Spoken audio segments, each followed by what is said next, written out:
Alam mo ba na marami nang kumikita ngayon ng totoong pera?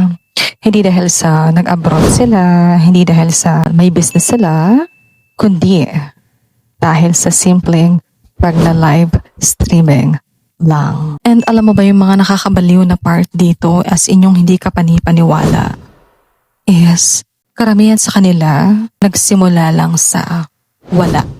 As in, lahat sila halos is started with zero. Kagaya natin, di ba? Kagaya ko. Kasi lahat naman tayo nagsimula lang sa wala. Bago natin na-achieve yung successful moments, di ba? Lahat tayo is nakaranas ng zero experience talaga. As in, wala. Wala tayong alam. Hopefully is, huwag kang mag-skip kasi mali mo makatulong to sa'yo, di ba? And magpapasko na. Mali mo makahabol ka pa, di ba? We're Jane. Follow, like, and subscribe. Or ganyan. So, marami nag-iisip kasi na ang live streaming is just for fun lang. Ganyan. Yan, nandyan yung pa-cute. May times na kakanta-kanta ka, ganyan. Nag-showcase ka ng talent, ganyan. Pero ngayong 2025 kasi, ito talaga ay naging makatotohanan. Yes, naging for real na talaga itong live streaming na dati ay libang-libangan lang is ngayon ay nagiging source of income na din. Tapos syempre lumipas nga yung panahon, yung mga ilang araw, ganyan. So yung mga tao na who used to be casual streamers lang, well yung mga naglilibang lang is ngayon ay talagang kumikita na. Karamihan sa kanila is may mga subscribers na, ganyan. May mga talagang supporters na sila. Yes, kagaya ko, gano'n. Tapos at the same time is talagang may stable income na. Dito kasi sa live streaming, alam, hindi mo naman kasi kailangan na maging perfect, ganyan, or maging famous, 'di ba? Marami kasing nag-iisip, hindi naman kasi ako famous. Paano naman ako sisikat diyan? Paano naman ako kikita diyan? So, all you have to do is, you just need to show up your simple talent, yung simpleng ikaw, yung tipong natural na ikaw. Yes, yung sinasabi natin na be you nga, 'di ba? Showcase with your real, simple self.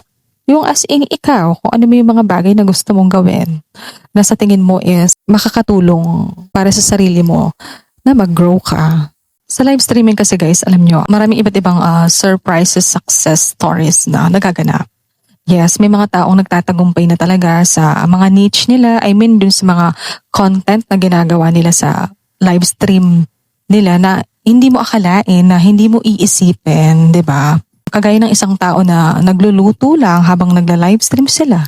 A home cook na ngayon ay may subscribers na, may regular ng viewers, followers, 'di ba?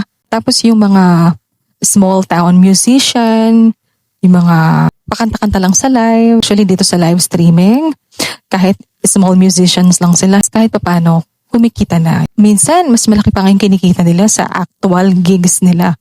Yes, yung virtual gifts is mas malaki pa kaysa sa actual gigs na ginagawa nila.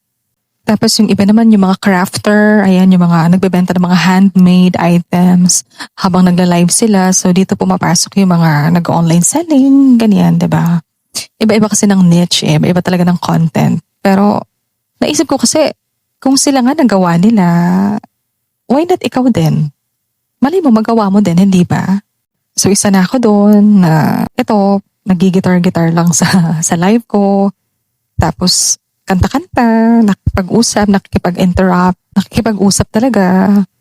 Tapos tinatry ko talaga na mapastay sila sa live ko even though minsan may pagka-boring akong panoorin. Kagaya ngayon. Ayun. So inaisip ko lang, kung kami nga nagagawa namin diba? Although hindi pa naman ganun kalakihan, hindi naman talaga as in milyonaryo sa isang buwan yung kinikita ng isang live streamer kagaya namin, kagaya ng iba.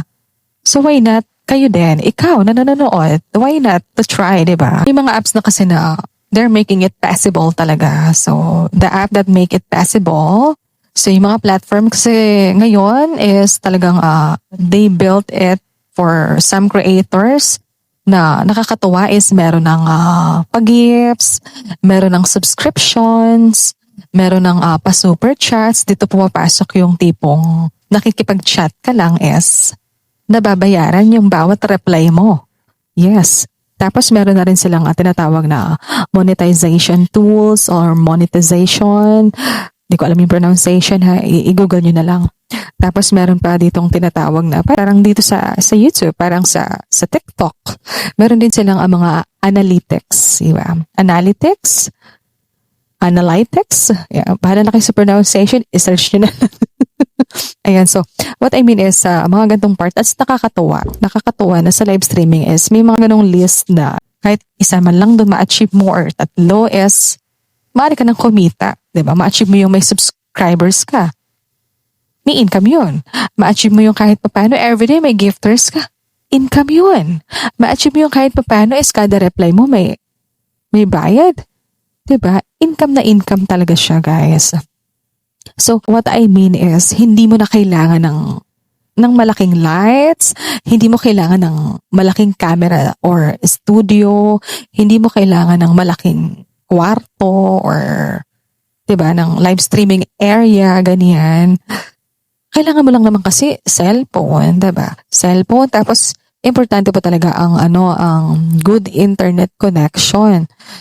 Kung kayang magpa-Starlink, yung kay Elon Musk, go ahead, diba? Tapos syempre, huwag niyong kakalimutan yung self-confidence. Hindi ka matatawag na live streamer kung wala kang lakas ng loob. Diba? Or kung wala kang tiwala sa sarili mo mismo. So ito na nga, from hobby, diba? Sa live streaming kasi, from hobby to full-time income. So ano nga ba yung sikreto?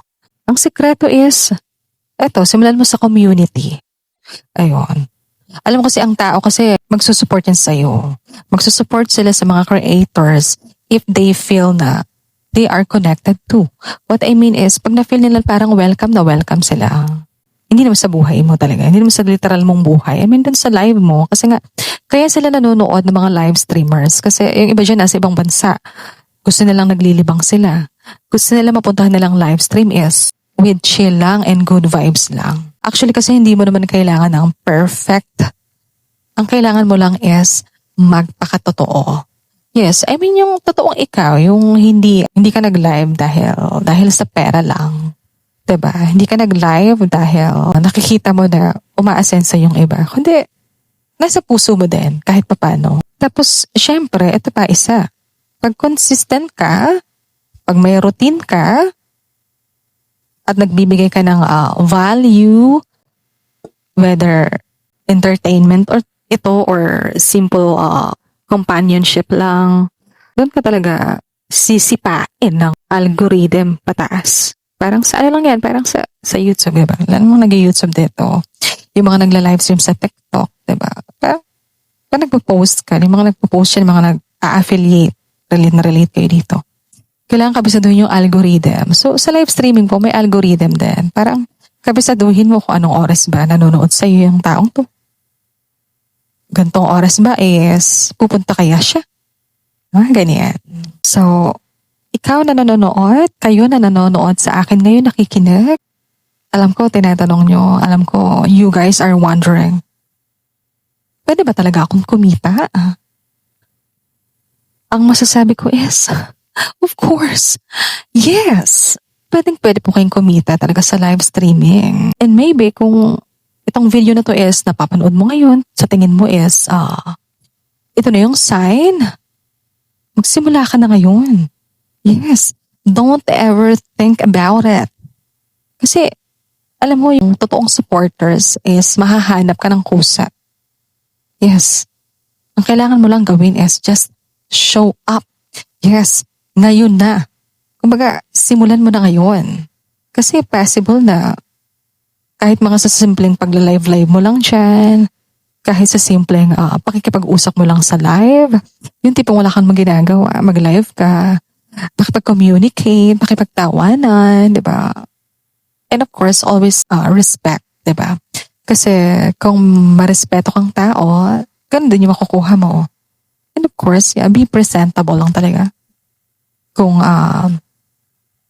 nakikita nila na maganda ka, so, hindi maganda rin yung papasok sa'yo.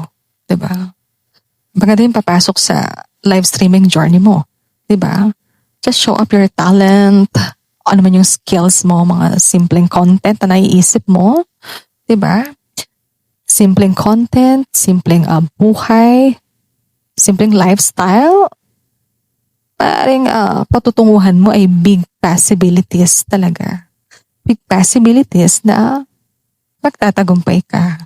Yes, kahit live streaming lang yung piliin mong landas. I mean, yung maging work mo. Kagaya ko. Yes. So anyway, kung nakatulong itong video na to sa inyo, guys, maraming salamat sa inyong panonood. So huwag niyo kalimutan mag-like, mag-comment ka na rin kung may tanong ka. And of course, mag-subscribe kung hindi ka pa nakakapag-subscribe. And huwag mo na rin kalimutang mag-share ng ating video para kahit pa paano is makatulong din sa iba. So kung may mga iba pa kayong tanong about sa pagiging live streamer ko, mag-comment lang kayo dyan. Sasagutin ko yan sa abot ng makakaya ko. So once again, this is me, Regine 457. Sobra ko kayo na-appreciate. Yes. Lalo na yung mga secrets supporters natin dyan. I mean, yung mga silent supporters natin dyan. Ingat po kayo palagi. See you on my next vlog. God bless you all.